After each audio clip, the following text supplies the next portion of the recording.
Hello students, let's see this question. The question says read the passage given below and answer the questions.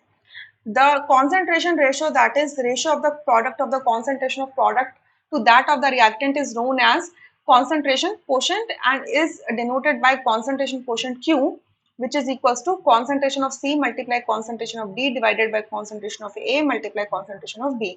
इसका मतलब reaction A plus B giving you C plus D इस तरीके से जा रहा है.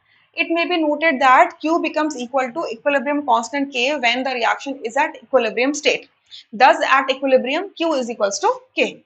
So आपको ये reaction दिया है that for the chemical reaction H2 plus I2 giving you 2HI, if Kc is equals to 4 and Qc is equals to 0.98, then the reaction proceeds in which direction? ठीक है.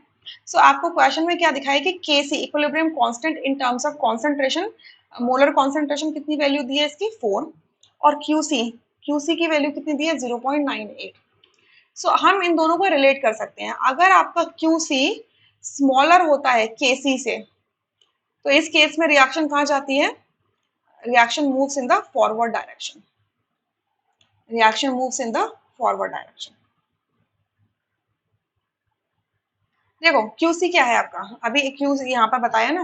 Q क्या है? Q या QC क्या है? Concentration of C divided by concentration of D divided by concentration of C multiply concentration of D divided by concentration of A multiply concentration of B. ठीक है. अब ये कॉन्सेंट्रेशन C और D किसके? Product की. अगर Q की value कम है इसका मतलब प्रोडक्ट की कॉन्सेंट्रेशन कम है. अगर प्रोडक्ट की कॉन्सेंट्रेशन कम है तो यानी कि रिएक्शन कहाँ मूव करेगा? फॉरवर्ड डायरेक्शन में मूव करेगा. सही बात है. सो इस वजह से हमारे क्वेश्चन का फर्स्ट ऑप्शन करेक्ट होगा जिसमें लिखा है फॉरवर्ड. बैकवर्ड गलत होगा. ऑलरेडी एट इक्विलिब्रियम गलत होगा. इक्विलिब्रियम की कंडीशन होती है जब Q C is equal to K C होता है और बैकवर्ड की होती है जब क्यू सी आपका ग्रेटर देन के सी होता है. ये बैकवर्ड डायरेक्शन के लिए होता है. ठीक है. नन ऑफ दिस ये हो नहीं सकता. तो इस क्वेश्चन में एक ही ऑप्शन करेक्ट है, that is first. Rest options are incorrect. I hope you understood this question. Thank you.